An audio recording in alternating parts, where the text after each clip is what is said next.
Alexander Volkanovski versus Brian Ortega just took place in the main event of UFC 266, and I need to recompose myself for a second here, because that was an absolutely amazing fight to end off the card. Alexander Volkanovski won the fight very, very comfortably, proved why he is the champion of the featherweight division, and Brian Ortega, very, very tough, tried to win the entire time, had so many close moments in the fight where it looked like maybe Volkanovski was going to get tapped out to a couple of submission attempts, but man, Alexander Volkanovski is just too great. His nickname makes absolute sense. He is great. What you witnessed tonight was a great champion, and he got out of so many close submission attempts. But I don't even want this video to be about how Volkanovski escaped the submission attempts, but I do have to mention it because I want to say this. They weren't just any old submission attempts. They were Brian Ortega signature move triangles, guillotines that were in. These weren't submission attempts that Volkanovski wasn't really in the first place, but he managed to find his way out of there. It wasn't really a good submission, and Volkanovski just managed to pop his head out of certain situations.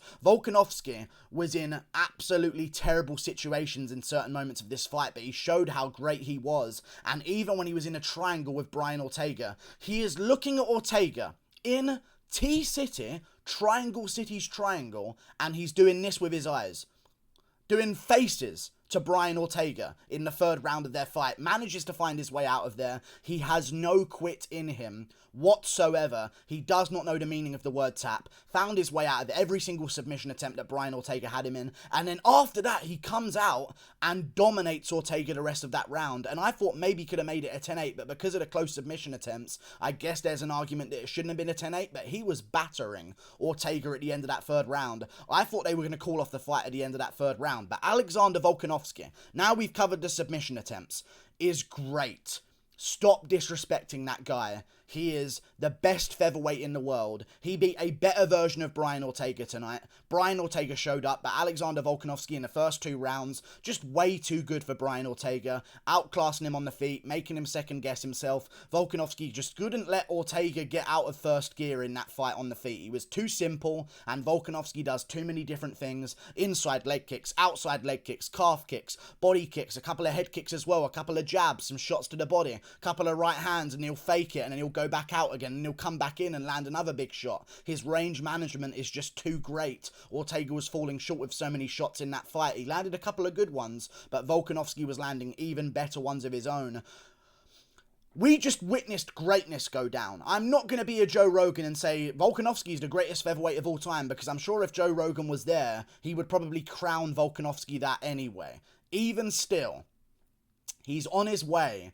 This Alexander Volkanovski guy is on his way to not just be the GOAT of the featherweight division. He has GOAT legacy foundations. And I'm going to talk to you about what that means in a little bit, but let's talk about the fight itself first, and I'll get round to that at the end of this video. Alexander Volkanovski, just too switched on, too good for too good for Brian Ortega early in the fight. Then Brian Ortega had a couple of good submission attempts in the third round. Looked like it was going to be a tricky situation for Volkanovski, and they were very, it wasn't that Brian Ortega, took Volkanovski down. It was like Volkanovski would have a kick caught and slip out of position and end up jumping, right onto the bottom, and Ortega's on his neck, and he's just defending against it, and he knows that he's going to be okay. He was putting a thumbs up to the referee in certain positions, and these are, finishing positions for anyone else in the world, I feel like, other than Alexander Volkanovski. And he's given a thumbs up to the ref, even in a Darce choke in the fourth round, and I might be wrong on this, but you can go back and check it.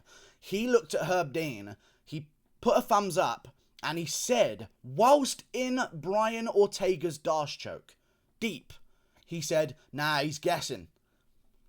Just that casually. In a Darce choke, nah, he's guessing out. I'll get out of this, no problem. Back on top, smashing Ortega in the fourth round, smashing Ortega in the third round. I thought it was 50-45 or 50-44. I could definitely see an argument for a 10-8 round in there. He was smashing Ortega in the fourth. In the third, I thought the fourth round could have been a 10-8 round because Ortega had basically no success other than that Darce choke. And other than that, he basically got the shit beat out of him in that round. I mean, Alexander Volkanovski I'm wowed by his performance. He is a Terminator out there. He walked down Brian Ortega, and this just shows you how much of a different level that fight that he had with Holloway is. The technique that had to go into that fight compared to the rest of these contenders that are coming up. Volkanovski, first of all, he beat Holloway twice, get over it. and that's final, okay? He just dominated Brian Ortega. I know there were some close moments that Ortega had, but Alexander Volkanovski walked him down the vast majority of the time and just fucked him up. And, like, beat him like he owed him money. Like, seriously. Smacked him about real bad. Beat him like he killed a koala. Honestly, like, walked him down, beat the shit out of him, broke down his legs, broke down his body, smashed his face open. There was a head clash at one point, opened up a cut on underneath of Volkanovski's eye. Ortega's eye was swelling up from all the shots he was eating from Alexander Volkanovski. It was an absolute war back and forth. Ortega was in there in the 5th round still trying to make it happen, but I could kind of see at the end of the 5th round, once Volkanovski knew that he doubled Ortega on strikes in that 5th round, 50-26, he just went, you know what, I've won this fight, 30 seconds left, let him have a couple of shots on my chin, a couple of jabs at the end from Alexander Volkanovski as well. I don't understand the scorecards. I don't know how someone gave a round to Ortega.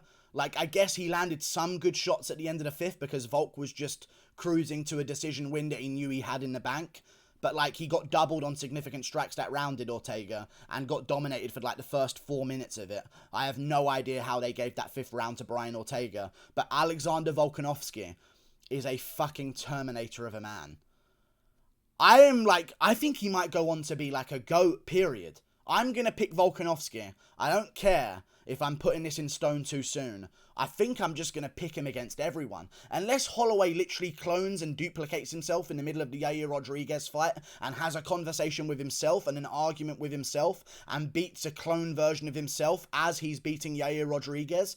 I don't know how you can beat Volko. He's so well-rounded.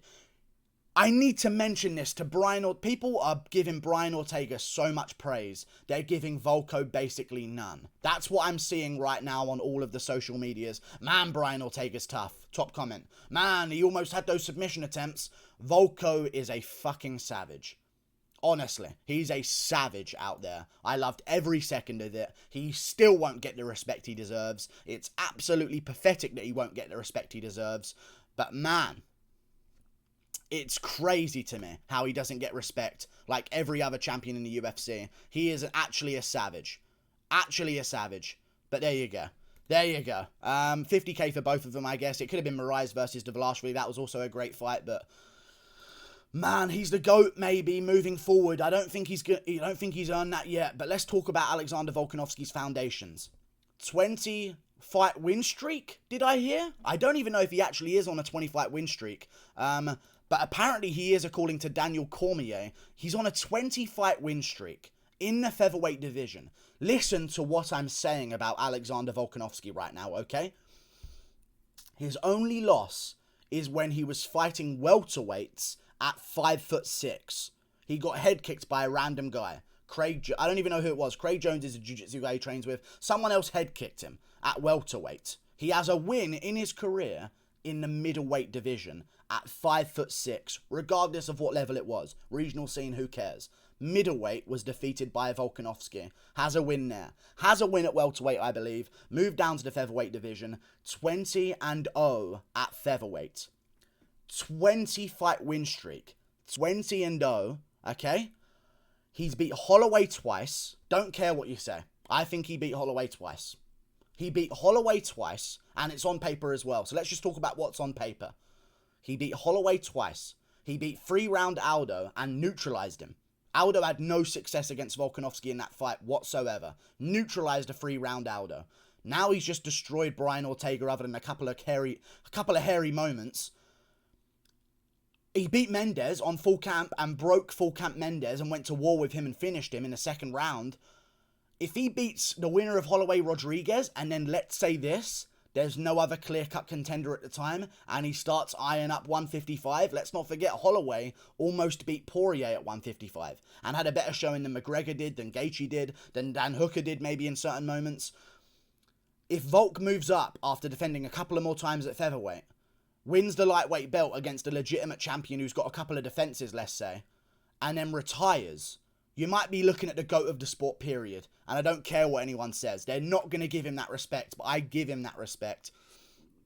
He doesn't even need to be on the ground. That's another thing I want to mention here.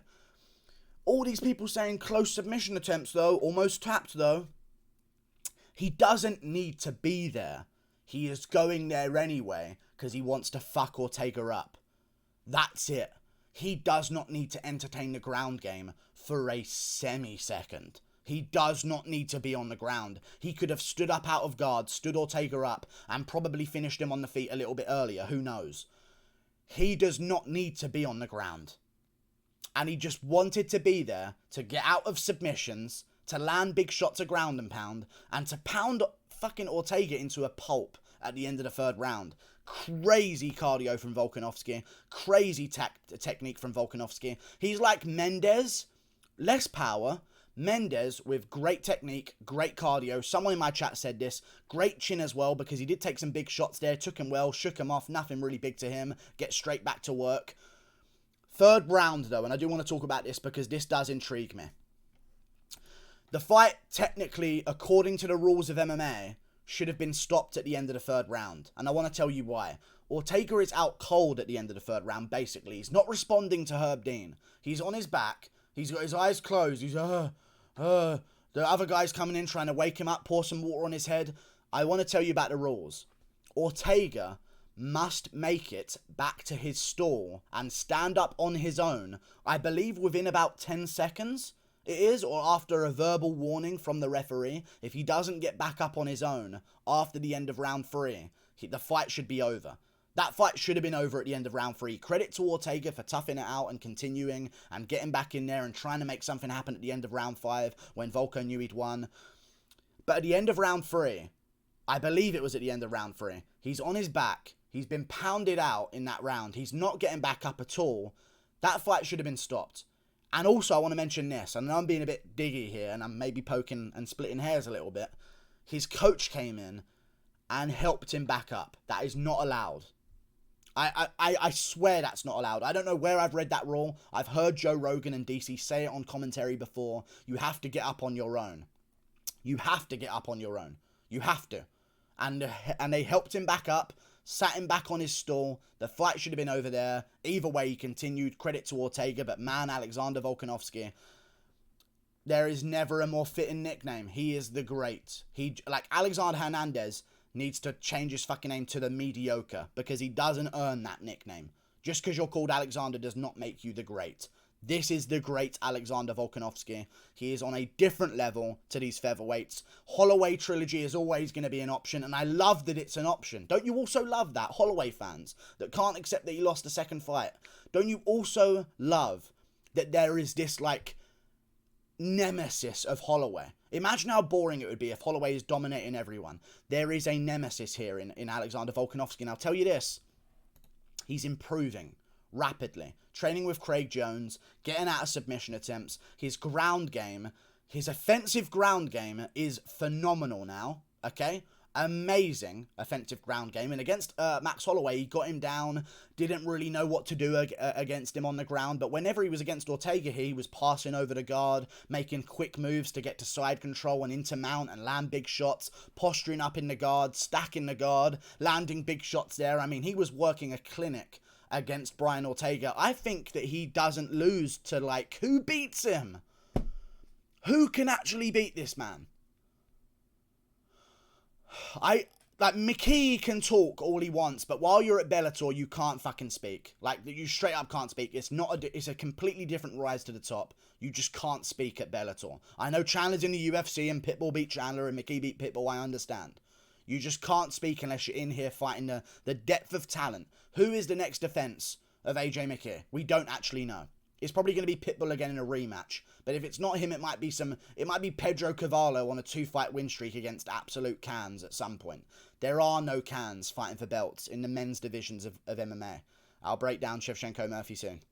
Either way, Volkanovski's great. Give him some fucking respect. He is a savage, and he put on a show for everyone, and he just terminated Ortega. And I don't know how much Ortega's going to keep being able to take that much damage. Credit to him, he can take the damage. It's not going to be a good ending of a career if he keeps doing this. Like, I know he said he wants to work on himself, get back towards the belt, get back on top. If he gets back towards the belt and Volko or Holloway is champ, I don't see much changing in Ortega's game. He always has that chance to get that guillotine in the 3rd round after Volko slips over. Always has that chance. I just don't see it happening. And I worry about Ortega's career because he's been Qatar'd twice now. And it's not a good thing to happen to him. And Volko is great. I just can't stop speaking about how fucking good this guy is. He's got the attitude. He's got the fucking persona now. He's Mr. Big Man on campus walking around at 5'6", sorry. Big man. But he's Mr. Big Man walking around. He's got some ego to him now. I'm going to fuck you up. It's done for you. Like, he's got a bit of spite in him now as well. I know everyone's going to be praising Ortega for his toughness and praising Ortega for the close submission attempts. And I saw the comments in some of the... As soon as it was posted on the UFC Instagram, I saw some of the popular comments and people were posting stuff like, not my champ, still Holloway's champ. Like, it's just fucking ridiculous. But, you know, fucking hell. Volkanovski is the best featherweight in the world. And now he's getting respect. That's what I'm talking about. UFC Instagram comment sections. Now he's getting respect. Oh, now he's getting respect. Because at the start, they were all talking about Holloway should be champ and all that bullshit. Now he's getting respect. Volkanovski is a savage. There is never a more terrifying man in the featherweight division. Listen, McGregor's talking shit. Shut the fuck up, you'd get decimated. You'd get decimated by Volkanovski. I don't care.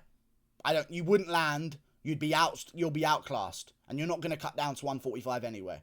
And this is me saying this. I've been protecting McGregor in certain ways, and I like McGregor. He's a good name. I like his star power. I like the feeling when he fights. It creates a different atmosphere.